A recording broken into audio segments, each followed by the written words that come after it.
Hello बच्चों, आप सभी का स्वागत है आपके अपने YouTube channel success will be yours में। और बच्चों, आज की इस क्लास में हम 10th क्लास के सब्जेक्ट साइंस के chapter number 11 human eye and colourful world के multiple choice questions means MCQ type questions की प्रैक्टिस करेंगे आपके एग्जाम के लिए।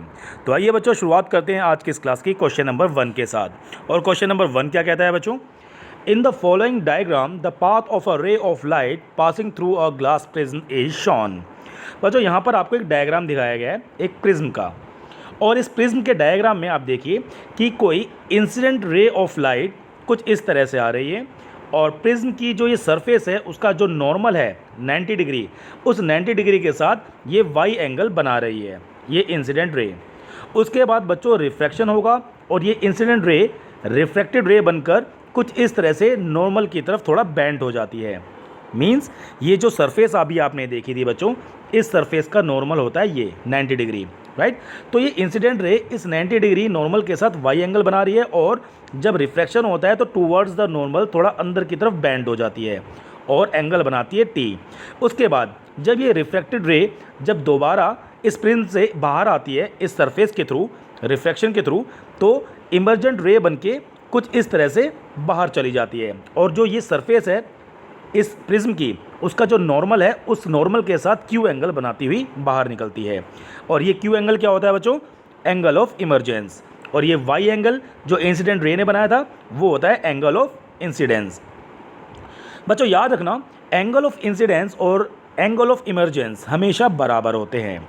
मींस इंसिडेंट रे जो इस सरफेस के नॉर्मल के साथ जो एंगल बना रही है, ये एंगल वाई, इसे बोलते हैं एंगल ऑफ इंसिडेंस। ये इक्वल होता है एंगल ऑफ इमर्जेंस के। मींस जो इमर्जेंट रे जा रही है बाहर, ये इस सरफेस के नॉर्मल के साथ जो एंगल बना रही है क्यू एंगल, ये क्यू एंगल और वाई एंगल दोनों इक्वल होते हैं, बराबर होते हैं। इस बात को याद रखना बच्चों हमेशा। So angle of incidence and angle of emergence हमेशा इक्वल होते हैं। तो क्वेश्चन में आपसे ये पूछा गया बच्चों, in this diagram angle of incidence, the angle of emergence and the angle of deviation respectively are. तो इनमें से angle of incidence, angle of emergence और एंगल ऑफ डेविएशन कौन कौन से हैं? यहाँ दो एंगल तो बच्चों आपको मैंने बता दिए, वाई एंगल है एंगल ऑफ इंसिडेंस और एंगल क्यू ये है एंगल ऑफ इमर्जेंस, राइट। अब हम बात करेंगे एंगल ऑफ डेविएशन की। बच्चों जो ये इमर्जेंट रे है, इसको यदि थोड़ा पीछे की तरफ लेके जाया जाए और जो इंसिडेंट रे थी, अगर ये रिफ्रैक्शन के बाद कुछ बेंड इस तरह ना होके बिल्कुल सीधी चली जाती, तो ये दोनों रेज इस पी पॉइंट पर मिलते और ये एंगल बनता पी, और यही एंगल होता है बच्चों एंगल ऑफ डेविएशन। तो यहाँ पर हमने देखा एंगल ऑफ इंसिडेंस है angle Y, angle of emergence है एंगल क्यू और एंगल ऑफ डेविएशन है एंगल पी। तो राइट आंसर क्या होगा बच्चों? इसका ऑप्शन होगा वाई क्यू पी। तो ये देखिए बच्चों ऑप्शन डी। ऑप्शन डी में ये आपको दिया हुआ है वाई क्यू पी। वाई क्या है? Angle of incidence. क्यू क्या है? Angle of emergence. And P क्या है? Angle of deviation. तो right answer is option D, Y Q P. तो चलिए बच्चों क्वेश्चन नंबर 2 देखिए। क्वेश्चन नंबर 2 क्या कहता है बच्चों? Which of the following colour is least scattered by fog, dust और स्मोक। बच्चों जो फॉग होती है, धुंध होती है, डस्ट और जो स्मोक होते हैं, उसमें जो पार्टिकल्स होते हैं छोटे छोटे, इनमें से किस कलर को सबसे लीस्ट, सबसे कम स्कैटर करेंगे? बच्चों जैसे कोलोइडल सॉल्यूशन का मैंने आपको बताया था कि कोलोइडल सॉल्यूशन में छोटे छोटे पार्टिकल्स होते हैं और जब कोई लाइट बीम उसमें पास करवाई जाती है उस कोलोइडल सॉल्यूशन में, तो स्कैटरिंग होती है। बिकॉज वो जो छोटे छोटे पार्टिकल्स होते हैं वो लाइट बीम के किसी एक पार्ट को स्कैटर कर देते हैं। तो बच्चों ये जो फॉग है, डस्ट और स्मोक, इसके भी छोटे छोटे पार्टिकल्स होते हैं और जब कोई लाइट इसमें से पास होती है, इन फॉग में से, डस्ट में से, स्मोक में से, तो स्कैटरिंग होती है। लेकिन सबसे ज़्यादा स्कैटरिंग अगर बात की जाए तो वो होती है बच्चों वॉयलेट कलर की। जैसा कि पिछली क्लास में मैंने आपको बताया था कि वॉयलेट कलर की जो वेवलेंथ होती है वो सबसे कम होती है और इसी वजह से उसकी स्कैटरिंग सबसे ज़्यादा होती है। और रेड कलर की वेवलेंथ सबसे ज़्यादा होती है, इसीलिए उसकी स्कैटरिंग सबसे कम, सबसे लीस्ट होती है। तो क्वेश्चन क्या था बच्चों? हमें यही पता करना था कि किस कलर की स्कैटरिंग सबसे कम, सबसे लीस्ट की जाती है फॉग, डस्ट और स्मोक के द्वारा। तो ऑप्शन क्या होगा बच्चों? राइट ऑप्शन होगा option C, red colour. Red colour की जो स्कैटरिंग है वो सबसे लीस्ट, सबसे कम होती है क्योंकि रेड कलर की वेवलेंथ सबसे ज़्यादा होती है, राइट। क्वेश्चन नंबर 3 देखिए बच्चों। व्हेन अ रे पासिस थ्रू अ प्रिज्म, जब किसी प्रिज्म में से कोई रे पास होती है तो क्या होता है? बच्चों, आपको मैंने बताया था कि जब किसी प्रिज्म पर कोई इंसिडेंट रे आती है तो सरफेस के नॉर्मल के साथ एंगल बनाती है आई, और रिफ्रैक्शन होता है, और रिफ्रैक्शन के बाद इस नॉर्मल की तरफ थोड़ा बैंड हो जाती है, राइट। तो यहाँ पर देखिए बच्चों, ऑप्शन क्या क्या दिए गए। It goes undeviated, no deviation तो हो रहा है, देखिए लाइट रे कुछ इस तरह से आई और डेविएटेड होके कुछ इस तरह मुड़ गई, तो ये भी ऑप्शन नहीं है।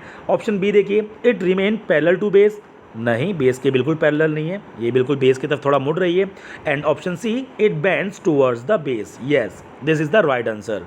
देखिए बच्चों, जब लाइट रे किसी प्रिज्म पर पड़ती है तो जो उसका नॉर्मल होता है, बेस होता है, वो उसकी बेस की तरफ थोड़ा सा उसकी तरफ बेंड हो जाती है, राइट। तो ये ऑप्शन बिल्कुल सही है, it bends towards the base, तो option C is the right answer. Question number 4 देखिए बच्चों, the ratio of real depth to apparent depth is called. बच्चों, किसी सरफेस तो नहीं कहेंगे बच्चों, लेट सपोज यहाँ पर एक एग्जांपल मैं आपको देना चाहूँगा एक स्विमिंग पूल का। इस स्विमिंग पूल में बच्चों पानी भरा होता है, राइट, और जो इसकी रियल डेप्थ होती है, एक्चुअल जो गहराई होती है, वो मान लीजिए इस ए पॉइंट पर है। लेकिन स्विमिंग पूल के ऊपर जब हम खड़े होते हैं तो पानी में जब हम देखते हैं तो ये गहराई इस पॉइंट पर ना नज़र आके गहराई थोड़ी कम नज़र आती है, इस पॉइंट पर बी पॉइंट पर हमें इस स्विमिंग पूल की सरफेस नज़र आती है। तो हमें एक्चुअल गहराई जो हमें पता नहीं है वो कितनी है, वो हमें थोड़ी कम नज़र आती है, थोड़ा ऊपर नज़र आता है, इसलिए लगता है कि स्विमिंग पूल कम गहरा है, लेकिन असल में स्विमिंग पूल बहुत गहरा होता है। तो बच्चों, जो रियल डेप्थ है ए पॉइंट पर, वो रियल डेप्थ हमें बी पर नज़र आती है, अपीयरेंट नज़र आती है वो बी पर है, मतलब हमें डेप्थ थोड़ी कम नज़र आती है किसी पानी में, यदि देखा जाए स्विमिंग पूल की यदि बात की जाए। तो बच्चों, the ratio of real depth, जो रियल डेप्थ है ए पॉइंट पर, उसका रेशियो किसके साथ? अपीयरेंट डेप्थ, जो डेप्थ हमें नज़र आ रही है उसका रेशियो क्या होता है? वो होता है बच्चों रिफ्रैक्टिव इंडेक्स। याद रखना बच्चों कि ratio of real depth to apparent depth is called refractive index, उसे पानी का रिफ्रैक्टिव इंडेक्स कहा जाएगा, राइट। तो बच्चों, बहुत इंपॉर्टेंट था क्वेश्चन ये। क्वेश्चन नंबर 5 देखिए बच्चों, क्वेश्चन 5 में क्या है? At noon the sun appear white as, दोपहर के समय सूरज हमें सफ़ेद वाइट नज़र आता है, क्यों? क्योंकि बच्चों, दोपहर के समय लेट सपोज ये अर्थ है, हम अर्थ पे यहाँ पर खड़े हैं और सूरज जस्ट हमारे सर के ऊपर होता है बच्चों दोपहर में, तो ऐसे में सन हमारे नज़दीक होता है, बहुत नज़दीक होता है, और स्कैटरिंग ऑफ लाइट सबसे कम होती है। तो बच्चों, इसका राइट ऑप्शन है option A, light is least scattered at that time.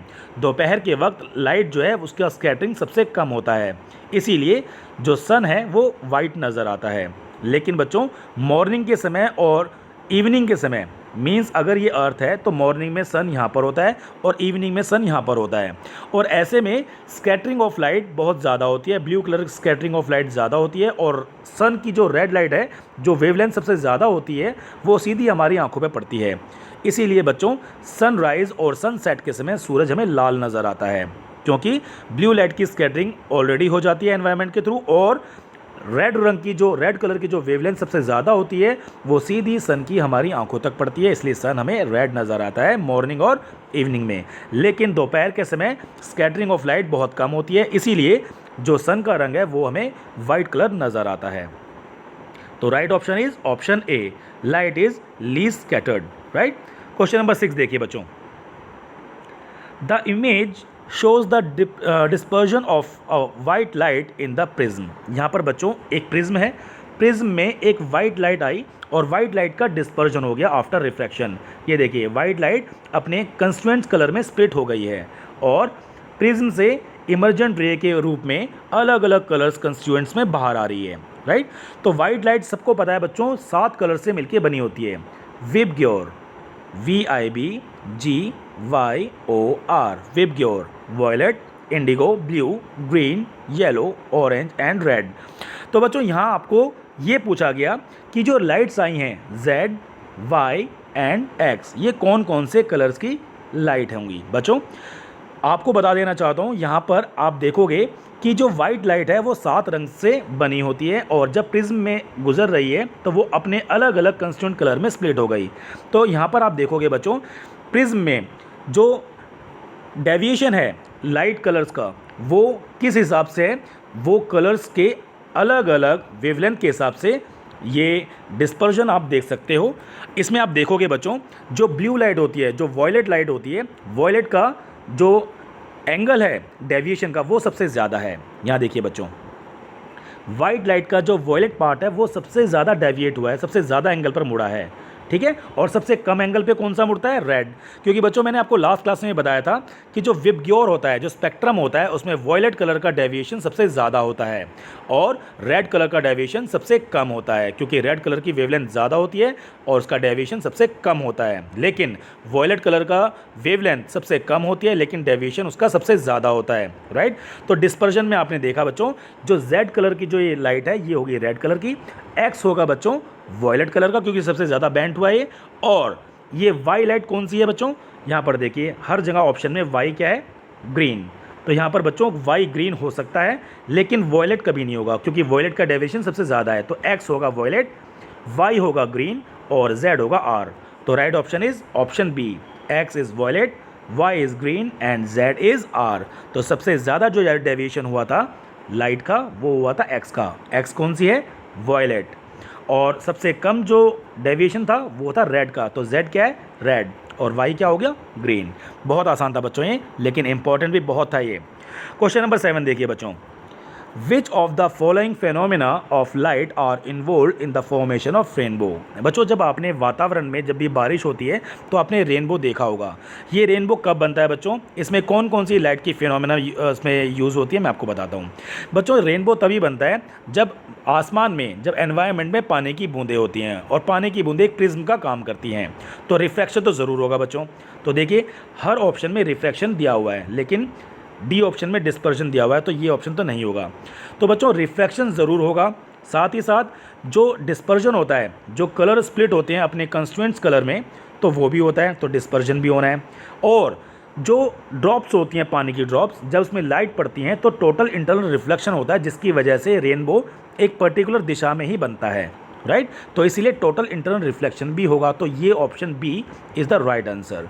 तो जब भी फॉर्मेशन ऑफ रेनबो होगी, जब भी इंद्रधनुष बनेगा, तो हमेशा रिफ्रैक्शन भी होगा, डिस्पर्जन भी होगा और टोटल इंटरनल रिफ्लेक्शन भी होगा। तो right option is option B. Question number 8 देखिए बच्चों, इसमें एक आपको पैराग्राफ दिया हुआ है, हम पहले इस पैराग्राफ को अच्छे से पढ़ेंगे। The atmospheric refraction is the phenomenon of bending of light on passing through Earth's atmosphere। बच्चों धरती के वातावरण में जब कोई लाइट एंटर करती है तो वो थोड़ी सी बेंड हो जाती है और ये होता है एटमॉस्फेरिक रिफ्रैक्शन। मैं आपको बताता हूँ होता क्या है। लेट्स सपोज ये अर्थ है, अर्थ के चारों तरफ एक एनवायरनमेंट होता है, राइट। जब कोई सन की कोई प्रकाश की किरण, सनलाइट जब हमारे इस एनवायरनमेंट में आती है तो जो स्पेस है जहाँ पर हमारा एनवायरनमेंट ख़त्म हो जाता है, उसके बाद जो स्पेस होता है जहाँ वैक्यूम होता है, कोई हवा नहीं होती, वो होता है रेयर मीडियम। और हमारे धरती के पास जो एनवायरनमेंट है वो होता है डेंसर मीडियम। तो जब सनलाइट रेयर मीडियम से एटमॉस्फेयर में प्रेजेंट करती है तो रेयर मीडियम से ये आती है डेंसर में, और जब डेंसर मीडियम में प्रेजेंट लाइट आती है रेयर से तो वो नॉर्मल की तरफ थोड़ा बेंड हो जाती है अंदर की तरफ, राइट। तो इसे बोलते हैं एटमॉस्फेरिक रिफ्रैक्शन। तो इसीलिए सूरज हमें इस पोजीशन पे ना होके हमें इस पोजीशन पर हमें नज़र आता है। इसीलिए बच्चों सन राइज जब होता है, जब सूरज उगता है तो हमें सूरज 2 मिनट पहले नज़र आता है, जबकि सूरज की एक्चुअल पोजीशन अभी यहाँ है, लेकिन हमें 2 मिनट पहले ही सूरज हमें यहाँ नज़र आना शुरू हो जाता है, क्योंकि ये जो रिफ्रैक्शन होता है एटमॉस्फेरिक, इसकी वजह से सूरज हमें उसकी एक्चुअल पोजीशन हमें यहाँ पर नज़र आती है, जबकि एक्चुअली में वो नीचे की तरफ है अभी। तो सनराइज़ हमें 2 मिनट पहले नज़र आ जाता है, राइट। इसी तरह से जब सनसेट होता है, जब सूर्यास्त होता है, तो भी क्या होता है बच्चों, तो सूरज की जो रोशनी होती है सनलाइट, वो दोबारा रिफ्रैक्शन उसका होता है और हमें सूरज की एक्चुअल पोजीशन हमें यहाँ नज़र आती है।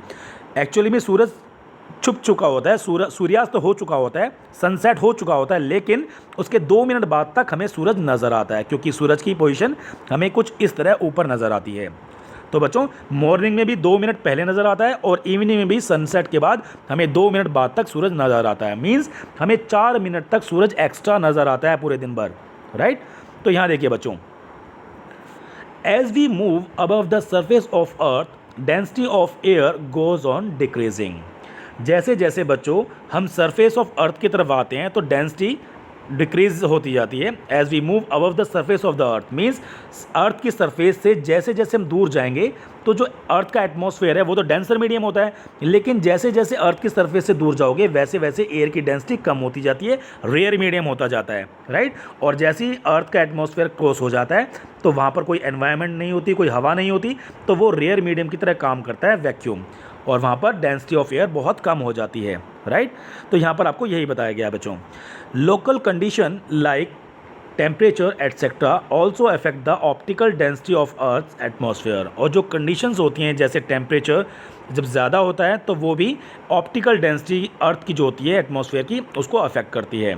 On account of atmospheric refraction star seems appear higher than they actual are, advance sunrise, delayed sunset, oval appearance of the sun at sunrise and sunset, star twinkle, planet do not. तो बच्चों ये सारी की सारी जो observation यहाँ पर आपको बताई गई हैं, जैसे तारों, ये स्टार्स जो होते हैं they see appear higher than they actual are. Star जितनी दूर होते हैं उससे और दूर नज़र आते हैं स्टार, और साथ ही साथ ट्विंकलिंग ऑफ स्टार भी हमें नज़र आता है। और एडवांस सनराइज मीन्स सनराइज होने के 2 मिनट पहले भी हमें सन नज़र आता है। डिले सनसेट मतलब सनसेट होने के 2 मिनट बाद भी हमें सन नज़र आता है। Oval appearance of sun at sunrise and sunset, और जब सनराइज होता है और सनसेट होता है तो भी हमें सन कैसा नज़र आता है, थोड़ी ओवल शेप में। तो ये सब होता है बच्चों just because of atmospheric refraction. ये जो एटमॉस्फेरिक रिफ्रैक्शन मैंने आपको बताया था, इसी वजह से ये सारे के सारे इवेंट्स हमें नज़र आते हैं, ठीक है। तो बच्चों यहाँ पर क्वेश्चन देखिए, question number 8, due to atmospheric refraction apparent length of day. बच्चों डे हमारा 4 मिनट के लिए एक्स्ट्रा हो जाता है। क्यों? क्योंकि जब सनराइज़ होता है तो सन की जो पोजीशन होती है वो हमें 2 मिनट पहले दिखनी शुरू हो जाती है, just because of atmospheric refraction. और सन जब सेट होता है, जब सूर्यास्त होता है तो भी सनलाइट रिफ्लेक्टेड होती है, और रिफ्लेक्शन के बाद हमें सन की जो पोजीशन है वो थोड़ी ऊपर नज़र आती है, और सनसेट के बाद भी 2 मिनट तक हमें सूरज नज़र आता है। मींस हमें 4 मिनट सूरज एक्स्ट्रा नज़र आता है, तो मतलब इंक्रीज़ होती है। Due to atmospheric refraction apparent length of a day increases. और कितना मिनट? 4 मिनट, 2 मिनट मॉर्निंग में और 2 मिनट इवनिंग में, राइट। क्वेश्चन नंबर 9 देखिए बच्चों, apparent position of star appears raise due to. जो स्टार की जो पोजीशन होती है, ये अर्थ है बच्चों और ये स्टार हैं। स्टार की जो एक्चुअल पोजीशन है उससे थोड़ा दूर नज़र आते हैं स्टार, राइट। वो किस लिए? Just because of atmospheric refraction. जैसे कि मैंने आपको बताया था, एटमॉस्फेरिक रिफ्रैक्शन की वजह से ही सन जो स्टार की पोजीशन है थोड़ा दूर नज़र आती है, राइट। तो आंसर क्या है इसका? Option A, atmospheric refraction.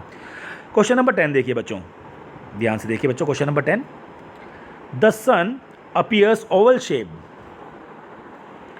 और फ्लैटेंड ड्यू टू।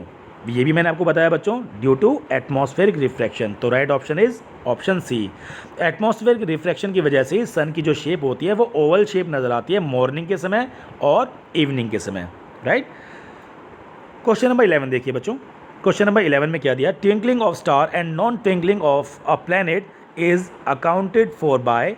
बच्चों ये भी एटमॉस्फेरिक रिफ्रैक्शन होता है, क्योंकि एटमॉस्फेरिक रिफ्रैक्शन की वजह से स्टार की पोजीशन बार बार हमें हिलती हुई नज़र आती है। ऐसा लगता है जैसे स्टार ट्विंकल कर रहे हैं, ठीक है, टिमटिमा रहे हैं। तो टिमटिमाना तारों का एटमॉस्फेरिक रिफ्रैक्शन की वजह से ही होता है। ओके, क्वेश्चन नंबर 12 देखिए बच्चों। क्वेश्चन नंबर 12 में आपको दिया गया, in the absence of atmosphere the colour of a sky appears. अगर एटमॉस्फेयर नहीं होता अर्थ के चारों तरफ तो स्काई का कलर कैसा होता बच्चों? ब्लैक होता। क्यों? क्योंकि हमारे एनवायरनमेंट में छोटे छोटे पार्टिकल्स होते हैं जिसकी वजह से लाइट स्कैटर होती है, और स्कैटरिंग सबसे ज़्यादा कौन सी लाइट की होती है? वॉयलेट, ब्लू कलर की। तो बच्चों इसीलिए हमें स्काई ब्लू कलर का, नीले रंग का नज़र आता है, just because of scattering of blue light. लेकिन अगर मान लीजिए अर्थ के आसपास एटमॉस्फेयर ना होता तो स्कैटरिंग नहीं होती, और जब स्कैटरिंग नहीं होती तो बच्चों स्काई हमें कैसा नज़र आता? बिल्कुल ब्लैक, राइट। तो option is B, black. Question number 13 देखिए बच्चों। क्वेश्चन नंबर 13 में दिया गया है, the bluish colour of water in deep sea is due to. जैसे अभी मैंने आपको बताया बच्चों, स्कैटरिंग ऑफ लाइट। क्योंकि जो सी वाटर होता है, समुद्र का पानी, उसमें छोटे छोटे पार्टिकल्स होते हैं, NaCl, सोडियम क्लोराइड्स के भी, तो जिसकी वजह से scattering of light blue colour की सबसे ज़्यादा होती है। इसीलिए जो पानी का रंग है वो हमें नीला नज़र आता है। तो स्कैटरिंग ऑफ लाइट की वजह से ही जो पानी का, समुद्र का रंग है वो नीला हमें नज़र आता है, ब्लूइश कलर हमें नज़र आता है। तो बच्चों ये कंटेंट आज हम यहीं समाप्त करते हैं और बाकी के बचे हुए क्वेश्चंस हम अगली क्लास में कंप्लीट करने के प्रयास करेंगे। तो थैंक यू सो मच मेरे बच्चों, जो आपने अपना कीमती और वैल्यूबल वक्त दिया इस वीडियो को देखने में और इस कंटेंट को समझने में। तो थैंक यू सो मच मेरे बच्चों, लगे रहिए, अपनी प्रैक्टिस कीजिए। आप आपके एग्ज़ाम बहुत नज़दीक है बच्चों। Best of luck for your examination मेरे बच्चों। Thank you.